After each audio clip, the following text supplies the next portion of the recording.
আসসালামু আলাইকুম রহমতুল্লাহি ওবরকাতুহু। সম্মানিত দর্শক, এই মুহূর্তে বিএনপিতে জনাব তারেক রহমান সাহেবের সবচেয়ে আস্থাভাজন ব্যক্তিকে যদি এই ধরনের কোনো প্রশ্ন করা হয়, টেকনাফ থেকে তেঁতুলিয়া পর্যন্ত যারা রাজনীতির সচেতন ব্যক্তি তারা বলবেন যে এক নম্বর ব্যক্তি হলেন জনাব সালাউদ্দিন সাহেব। সালাউদ্দিন সাহেবের যোগ্যতা, অভিজ্ঞতা, দক্ষতা, পারঙ্গমতা কোনো ব্যাপারে কেউ সন্দেহ করতে পারবে না। তিনি সুদর্শন, শিক্ষিত, মার্জিত এবং পলিটিক্যালি ভাইব্রান্ট, কোনো সন্দেহ নেই।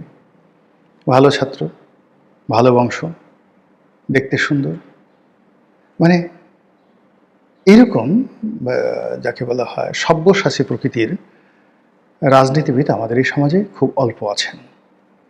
বিভিন্ন দলে খুব অল্প আছেন সত্যিকার অর্থে। তো সেক্ষেত্রে তাকে জনাব তারেক রহমান সাহেব ভালোবাসবেন, এটাই স্বাভাবিক। কিন্তু রাজনীতিতে যেটি হয়, অতিরিক্ত ভালোবাসা, অতিরিক্ত প্রাপ্তি, এটি একটি মানুষের জীবন দুর্বিষহ করে তোলে এবং কখনো কখনো কাউকে মৃত্যুর মুখোমুখি নিয়ে যায়, মৃত্যুর মুখোমুখি নিয়ে যায়। কখনো কখনো কাউকে পতনের অতলান্তে নিয়ে যায়। একটা সময় সম্রাট হুমায়ুন তার প্রিয় বন্ধু বৈরাম খানকে অসাধারণ ভালোবাসতেন। সম্রাট আকবর তাকে বাবা ডাকতেন এবং সেই অধিকার নিয়ে, বাবার অধিকার নিয়ে অনেক কিছু তিনি করতেন, বৈরাম খান করতেন, যেটি রাষ্ট্রীয় প্রোটোকলে পড়ে না। তিনি মনে করতেন যে বন্ধুর ছেলে আমাকে বাবা ডাকে, নিজের হাতে তাকে 13 বছর বয়স থেকে আমি লালন পালন করছি, শিক্ষা দীক্ষা দিচ্ছি, সিংহাসনে প্রহরা দিচ্ছি, এই ছোট বিষয়টি তার সঙ্গে আলাপ না করলেও হবে।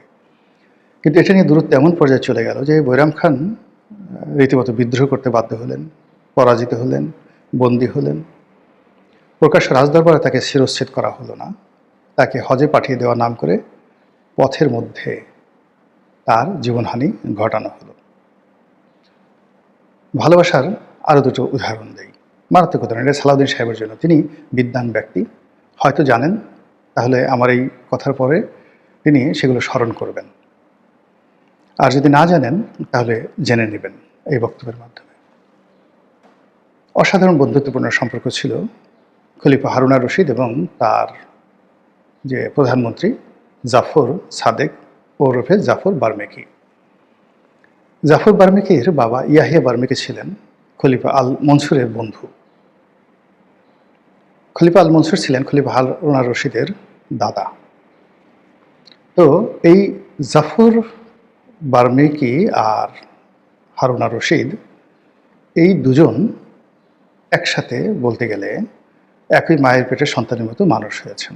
এর কারণ হলো যখনই জন্মগ্রহণ করলেন, বা হারুন আর রশিদের বাবার নাম ছিল হাদি, তিনি সঙ্গে সঙ্গে তার যে বাবার প্রধানমন্ত্রী এবং তার নিজের প্রধানমন্ত্রী ইয়াহিয়া বার্মেকি, সেই ইয়াহিয়া বার্মেকির তত্ত্বাবধানে তার ছেলে হারুন আর রশিদকে পাঠালেন। তো এই হারুন আর রশিদ ইয়াহিয়া বার্মেকি বাবা ডাকতেন, একেবারে সম্রাট আকবরের মতো, একই ঘটনা। পরবর্তীতে যখন সেই তিনি রাষ্ট্র ক্ষমতা আসলেন, ইয়াহিয়া বার্মেকিকে তিনি বন্দী করেছিলেন। আবার পরবর্তীতে জাফর বার্মেকিকে তিনি প্রধানমন্ত্রী বানিয়েছিলেন। রাজাবাসাদের সব অনেক সময় অদ্ভুত খেয়াল হয়। সাধারণ মানুষ কিন্তু যখন রাজদরবারে বসে তার অদ্ভুত অদ্ভুত খেয়াল চেপে বসে। তো জাফর বার্মেকি বা জাফর সাদেককে তিনি অসম্ভব ভালোবাসতেন। একসাথে তার সান্নিধ্য সঙ্গ ছাড়া তিনি আর কোনো কিছু পছন্দ করতেন না। তো তিনি তার আনুগত্য, তার ভালোবাসার প্রমাণ তিনি চাইতেন প্রতিটা মুহূর্তে, এবং সেই প্রমাণটা কতটা জঘন্য ছিল। হঠাৎ করে কি মনে হলো, তিনি তার যে বোন বা হারুন আর রশিদের বোন, তার সঙ্গে জাফর বার্মেকির বিয়ে দিলেন।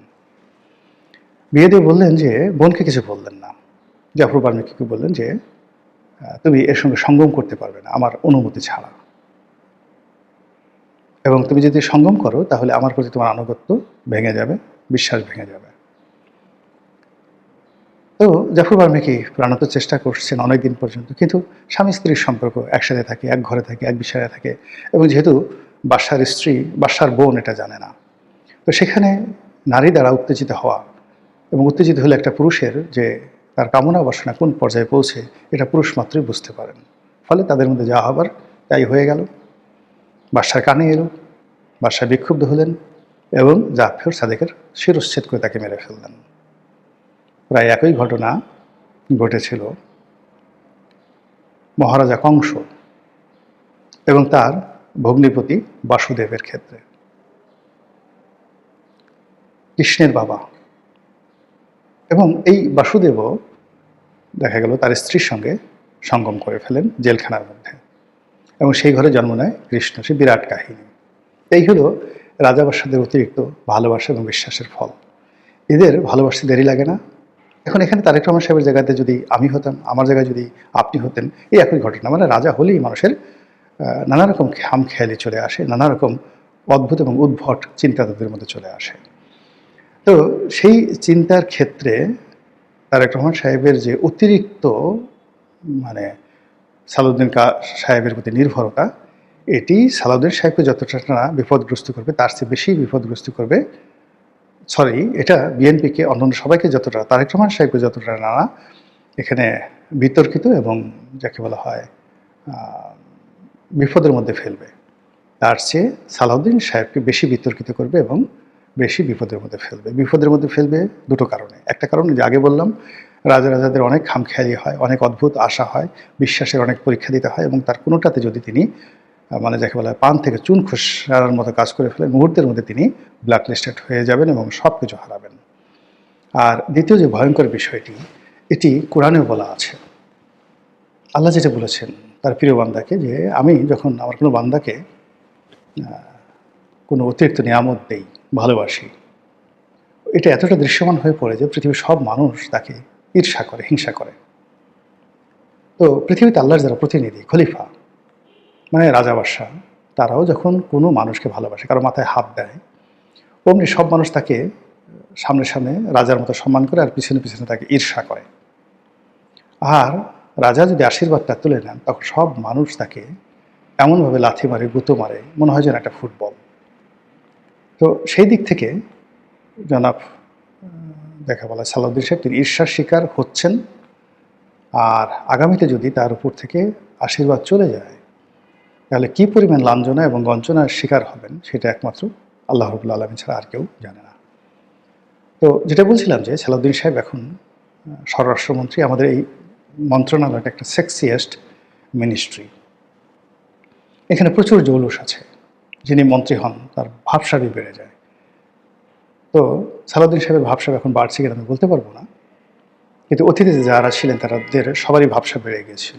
দ্বিতীয়ত হলো যে অতীতে যারা স্বরাষ্ট্রমন্ত্রী হয়েছেন, একজন সিঙ্গেল লোক, কেউ অপঘাতে মরেছেন, কেউ অপমানিত হয়ে মরেছেন, কেউ এখন পর্যন্ত অপমানিত হতে হতে হতে হতে ধুকে ধুকে মৃত্যুর দিকে এগিয়ে যাচ্ছেন।